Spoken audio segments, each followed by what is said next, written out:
Weshden est au sommet de sa carrière, remplissant des salles de concert, enchaînant les succès. Mais derrière les sourires, son cœur est en miettes. Son amoureux, Junior, vient d'être incarcéré. Une nuit, tout a basculé. Un accident de voiture, une seconde d'inattention, et son meilleur ami, celui qu'il appelait son frère, n'a pas survécu. Junior, rongé par la culpabilité, n'a même pas résisté au moment du jugement. Il a tout avoué, il a tout assumé. Et maintenant, il croupit derrière les barreaux, à des kilomètres de Weshden. Weshden, elle, est déchirée. Entre la douleur immense de la famille de la victime, qu'elle connaît depuis toujours, et son amour pour Junior, qu'elle ne peut pas abandonner.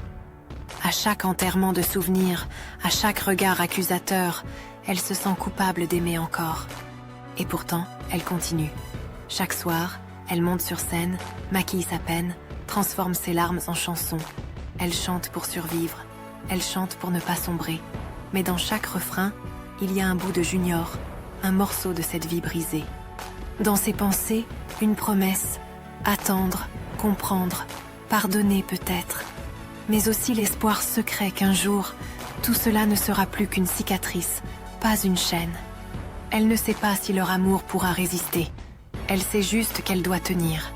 Pour elle, pour lui, pour eux deux.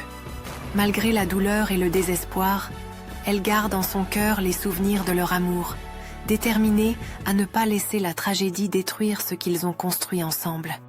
Chaque fois qu'elle monte sur scène, elle s'efforce de transformer sa douleur en musique, une catharsis qu'elle espère partager avec ceux qui l'écoutent.